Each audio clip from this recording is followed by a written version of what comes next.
Hi, I'm Tamara Zoner. Welcome to Spirit Cafe. Come in, sit down, and grab a cup of love. Hello, and welcome to another episode of Spirit Cafe, where you will hear conversations and stories to perk up your soul. Today, I'm very excited to talk with someone named Karyn Seitz, who calls herself the Happiness Mentor. You know, happiness is my jam, so I can't wait to have you listen in on our conversation. Ready? Let's go. Welcome, Karyn Seitz, to Spirit Cafe. Why don't you introduce yourself? Yeah, of course. So I'm the happiness mentor, and I really support mainly women, although I do work with men as well. But I mainly work with women who are in that point of life, usually in their 30s or 40s, even 50s, where we've checked all the boxes in life. We've got a great life on paper, yet we still feel something missing and an emptiness inside of us, and we can't figure out what it is. And we look to all these things outside of us. And I help women to see, no, it's actually what's missing is a connection to ourselves. And so, what I teach women is how to connect with themselves internally and build their happiness from within through a process of building internal self value instead of looking for our value and sense of worth externally. And what I teach is from my own journey that I'm excited to share about today of how I became the happiness mentor and got to where I am today and the journey I had to take to get there that I think will just fit in great with the description and what the audience is here for. So thank you so much for having me. Oh, you're welcome. When I saw Happiness Mentor, I was like, of course we're going to talk. Yeah. And yeah, that's what I love to hear about from people. Like, what was your journey? Mhm. What led you here? Now, I've Yeah. read just the snippet. Yeah. And yours seemed to start a little earlier. I find most people have this moment in their, like, when they hit 40 or Mhm. in their 40s, and yes, even into 50s, but it's right around that point where we're finally fully grown up Yeah. and realizing that life maybe doesn't look the way we thought it would be, where everyone Mhm. told us it was supposed to. So what tell us about your upbringing spiritually, since it's Mhm. Spirit Cafe podcast. Yeah. Was it religious? Was it spiritual? Was it accepting, open, or was it like you believe what we believe? Mhm. And then what led you to where you are today as the happiness mentor? Yeah. So I grew up Catholic, and my parents were really great in the sense of they grew up very Catholic and went to Catholic school, and they were really good with my siblings and I to allow us to find our own way and our own path. And for me growing up, I was by nature, in many different areas, very rebellious, very obstinate. And I rebelled really against God, against my Catholic upbringing, um, and pushed that aside and really went into a belief system of God doesn't exist for me. That's not a part of my life. I don't believe in that. But really, in hindsight, seeing this, not really being able or knowing how to slow down and think that through for myself and discern what was my truth and what wasn't, that didn't come to much later, which I'll get to. And my own rebellion carried over into my 20s. And I had a point in my mid 20s where I really was at a rock bottom in my life of my own self destruction. And that's when I started seeking. And that's when I started a spiritual journey. I had a friend of mine who was practiced shamanism and worked with a shamanic healer. And I live here in Denver, Colorado, where these things are like common everyday language. But shamanism is all about connecting with the unseen world to connect with our spirit guides and helping spirits and different benevolent beings to support us and guide us through life and even offer healing. So my friend introduced me to shamanism. I went all in and started working with a shamanic healer. I started studying and going through rites of passages and trainings to become a shamanic practitioner. I was a Reiki healer. I was a yoga teacher. Um, Anything woo woo under the sun in the spiritual realm, I was a part of. And what I came to learn beyond that is I got very lost from myself on a spiritual seeking journey. And just as I was lost from myself on a religious journey and not knowing my truth, my spiritual journey ended up being a very, very similar path because I was looking for answers outside of me and seeking myself outside of me. And it wasn't until I met my mentors, which I believe happened through a divine intervention of some sort, that they helped me to see my answers were inside of me. And I came to learn that all the things that I was doing, as helpful as they were on my journey and stepping stones to be where I am today, they were not me being true to myself. And that what I really needed was a path to get to know me and to connect with myself, which I call the journey of being happy. And that has been the greatest spiritual journey that I've had. And it's just me with me. So that's a high level version of the journey. Many more details in there we can explore.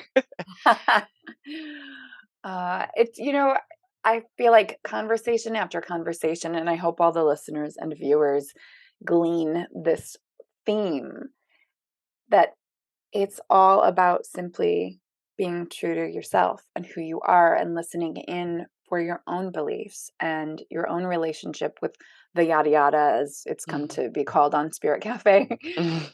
um, so I love too that you journeyed, and I feel like we're always on our path. Every second we're on our path, even when we feel like we've tripped and fallen to the side, or it's not where we're meant to be. It's all a part of it, and it all gets us to where we are today in this moment, the only one we have. And so how did you get to call yourself the happiness mentor? Like, you could have been the spiritual journey mentor or the Mhm. journey to self mentor. Mhm. What is it about happiness that attracted you to utilizing that term? Well, I think what's important to talk about in getting there is what really happened in that intervening moment of realizing what I was doing and seeking and looking for myself outside of me, which now when I look back and think about that, it's like, oh, of course you weren't going to find yourself outside of you. You're only going to find yourself inside of you. Yeah. And what had happened at that intervening moment was that I had an awakening before meeting my mentors where I had actually gotten very sick and I had this mystery illness. It was lasted a couple of weeks. It wasn't a chronic or long standing, and I was really, really sick. I had a fever that would not break, a migraine that would not budge, extreme shoulder, neck, and back pain, and I was trying to tough it out. And my husband said, "Karen, we've got to go to the emergency room. We've got to get you checked out. This isn't going away." And I said, Mm. "Okay, I won't tough it out anymore." And we went and they thought that I had meningitis. And they tested me. And if you've ever been tested for meningitis, it's not a fun, pleasant experience. They put a big needle in your back and do a spinal tap. Oh gosh. And they test came back clean. The doctors were pumping me full of like heavy, heavy duty pain drugs, and nothing was budging my pain at all. Like the heaviest things you could think of, like Dilaudid and morphine, Oh and my nothing was gosh. getting rid of my pain. So they sent me home and said, "You must have some sort of super virus." And Thanks for your help, doc. thanks.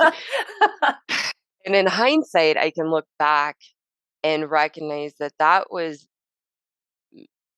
that deeper part of me giving me a huge warning sign that I was on the wrong path.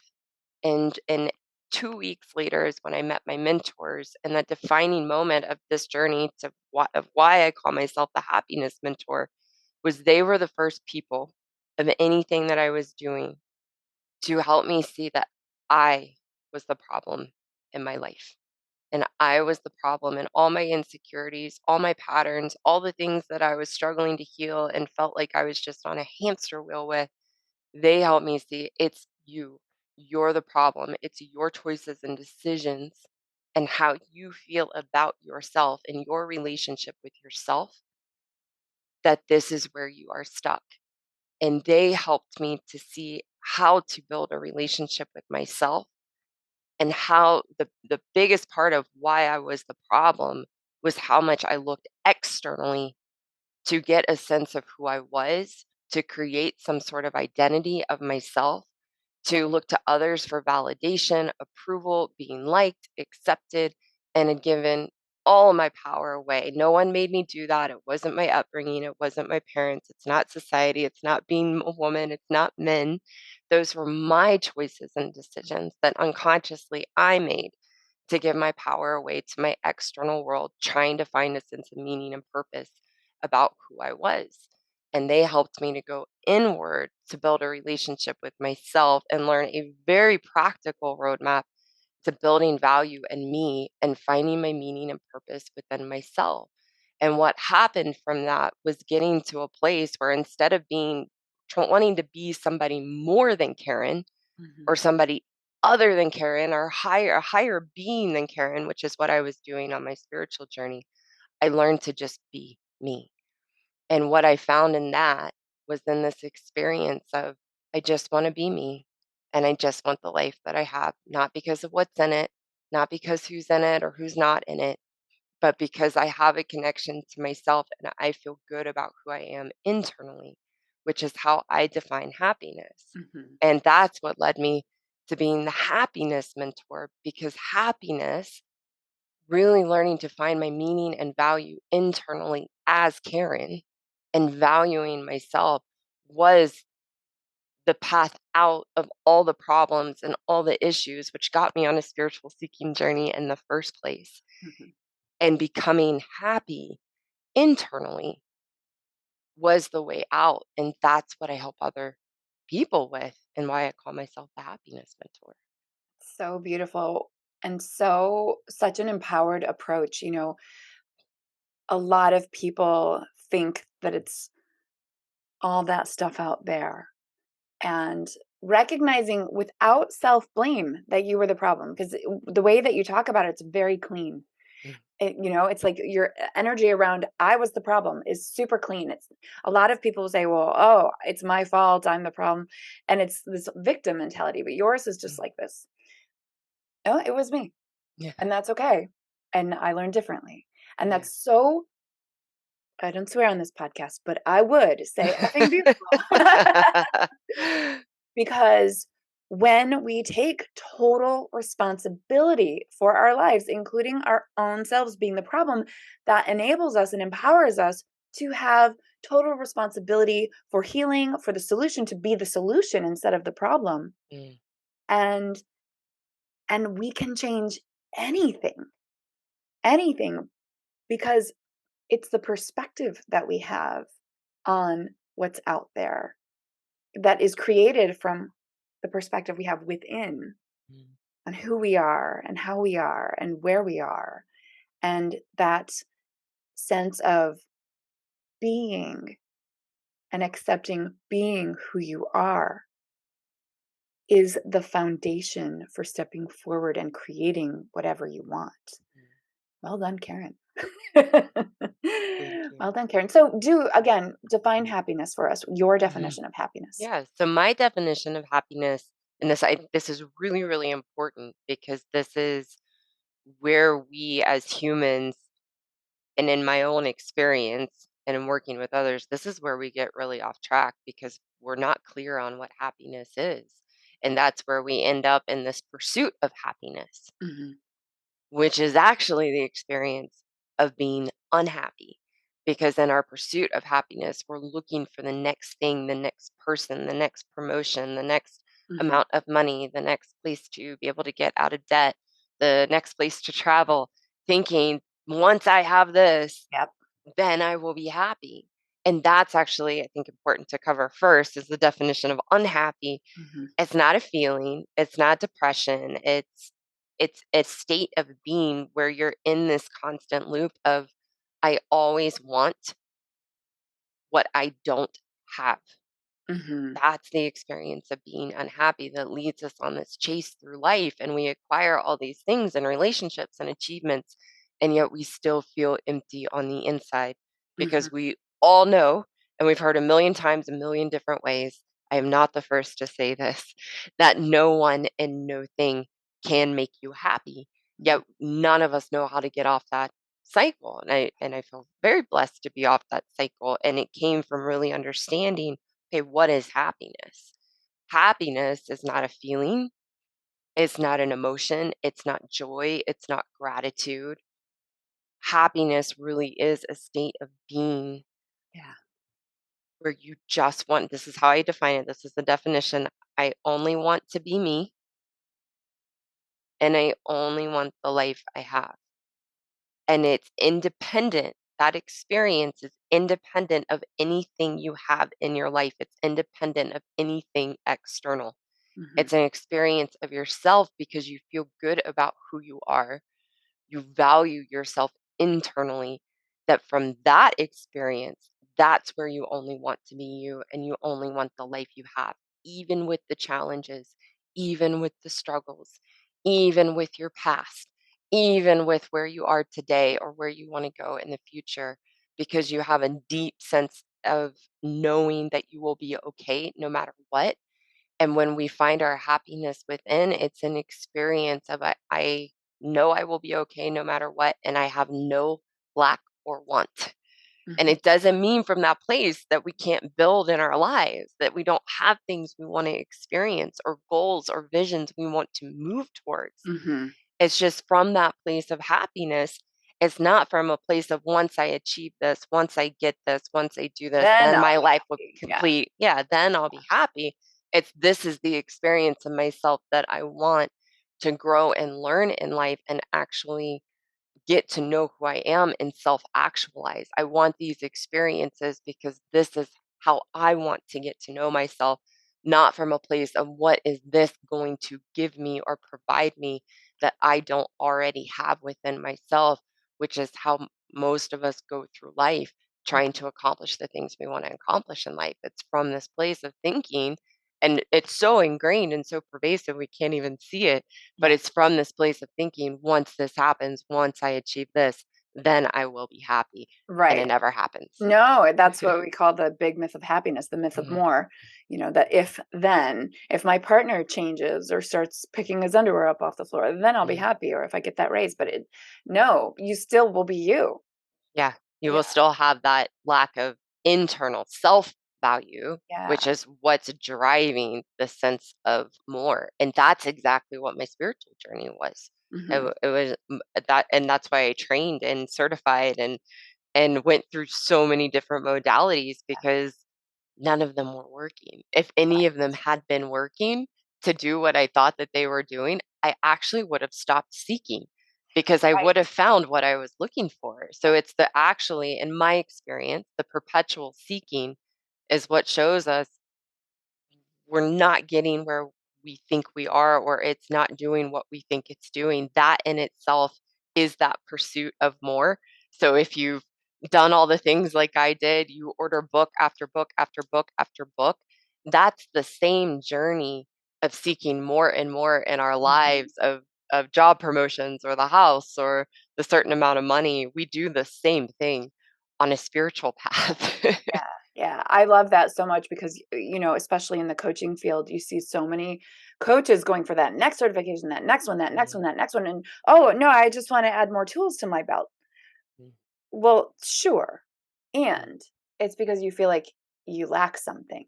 Yeah, there's And a sense of lacking, yeah, and so we're trying to fill that void, we're trying to fill that emptiness. yeah, it took me a long time to realize that. And it was really only doing after doing the happiness training that I've done Mm, where and learning about the myth of more and seeing that in that perspective and going, "Oh, right. Can I be happy just being? Can I actually take time to simply be and not feel like I have to be doing to be worthy of mhm, happiness?" Right? Because I think we're in our society especially, and like I'm in my well, mid to late 40s. I'm not going to own that late title yet. Don't we always do that to ourselves? I promise. It's Late like 40s, like, I always joke. I'm like, I'm already 50, but I'm yeah. not. Yeah, I'm But here. my birthday's in November, and I swear by like February or March, I'm already saying I'm the next year's age. It's really I know interesting. mine's in December, so I feel you. Yeah. So, but you grow up like my parents were workers, right? My dad was Mm. a farmer and my mom helped and did whatever she did, but they weren't educated. And you had to be doing all the time, or you were lazy or no good, or and they're great people, right? They're good human beings. But I remember, especially after I got divorced and moved home, and I moved back in with my parents and with my kids and watching them. And then as I was on my own healing journey and discovering like what my programming was and being able to witness it firsthand was such a gift, because that doing versus being thing, I really spent almost an entire year simply observing how I felt when I was sitting and being, and would see like my dad out on the tractor or my mom out, cleaning the windows. And I would just notice, am I still a good human? Am I still a worthy being when I'm just sitting here being? And the answer is yes. Yes, of course. And it takes, I think, practice for us to disentangle ourselves from the programming, especially if we're still in it. And I think that, it's pretty impressive that in your 30s you caught that. Yeah, I feel very blessed Yeah. that my path led the way it was, and a piece I also I want to touch on of how we get to that place of having that value in ourselves, and what I've come to learn from myself is that when I do the things that make me feel good about who I am, so even in the mundane of getting out of the trap of doing what we want when we want to do it and blowing ourselves off, that's the very thing that depletes our sense of feeling good about who we are and having that sense of value. So, a really very mundane example is like not making our bed or letting our clothes pile up and never folding our clothes, and which is an ongoing journey for me. Um, but when we can actually parent ourselves to do the things we know we need to do and lead ourselves in that direction, that's the very mechanism that creates a sense of feeling good about who we are. So then, no matter what we are doing in life, if it is work or um, in our relationships or the mundane tasks that we have around the house, that when we step into life for ourselves, to show us who we are, to learn about who we are, and to do the things that show us I am important to me, I do value me, then those things become less and less about the doing and more about an expression of who we are and what we do to get to know who we are and feel good about ourselves. Mhm. And in that, then nothing feels like work, nothing feels um like this is something I have to do. It's something I'm doing for myself as the very mechanism to show myself that I do value myself. I Yes. am important to me and I do matter. Yes, I love that so much because, it's in those mundane tasks that really do need to be done that It's called being an adult, right? right? Yeah. And it's funny because I was just doing my laundry this morning. I was like, Yeah. oh my gosh, I have a whole basket here that's just piling up. And now I have another basket of clean clothes. It's time to just hang them all up or fold them or put them away. And in doing that, I show myself that I value my space. I value my home. I value the place where I get to relax, because I can't relax if there's all this crap everywhere. And, I often say that taking care of the clutter and doing the dirty dishes and doing your laundry, that is self care. That is self care. It's not all, I'm going to go out and get my hair done or my nails done or get a massage. Those things are great. Good for you. Taking care of the mess on your table or your desk or the laundry or sweeping the driveway because it's driving you crazy that there are thousands of branches that fell down in the last windstorm. It's my current view. Mm. Um, taking care of those things, getting those things done is actually self-care and you valuing the space in which you dwell. Mm. And that space in which we dwell can create calm or chaos, even more so. Yeah. Cool. So I'm just like glancing at your questions. What is the secret to feeling vibrant and alive? I like that question a lot because so many people are walking around so tired. Mm. Yeah. So what's that secret to It's feeling vibrant and everything we've been talking about, really being able to have a path where you are growing and learning about who you are and developing a sense of internal self-value is how we feel vibrant and alive. It's when it comes from within us. It's when we do the things to show ourselves that we are important, that we matter to ourselves, that we're actually connecting with who we are. And Mhm. in that connection to ourselves is where we feel vibrant and alive. It's when we're putting ourselves last and putting everything and everyone else before us, being who we think we need to be, that no one's actually even told us that we need to be that. Right. It's what we've believed or interpreted from our world and our society and what we think is true, or who we're supposed to be, that's where we end up putting ourselves last and doing everything for the wrong reasons. And there's no me in any of it. Mm-hmm. And that's what makes us feel drained, exhausted, no energy, unmotivated. Life is happening to me, out of Yes. control, chaotic. It's when we're really focused on doing the things we do in our lives to feel good about who we are and to develop our own sense of character and integrity as the people we are. That's where we create that inner sense of vibrancy and feeling alive. It truly is the journey of happiness that Yeah. allows us to go there. Oh, I love it so much. And, I was just giving a talk uh, last week and I was to a bunch of activity coordinators. We're people who give our lives in service of others. And I said, your own personal happiness is 100% your best customer service skill because if you're just giving yourself away and giving yourself away, and I did this demonstration with a cup of water, pouring it Yeah. into other cups of water, if you're just giving yourself away, eventually there's nothing left to give. And then the quality of your service isn't quality at all. Mhm. But if we keep our cup full and we serve from the overflow, then the quality of our service is like so incredible. And Mm, people feel it and they feel that you have your whole heart in it and you're able to take care of them. But if you're like, oh crap, I gotta do this again, but I can't even get a night's sleep.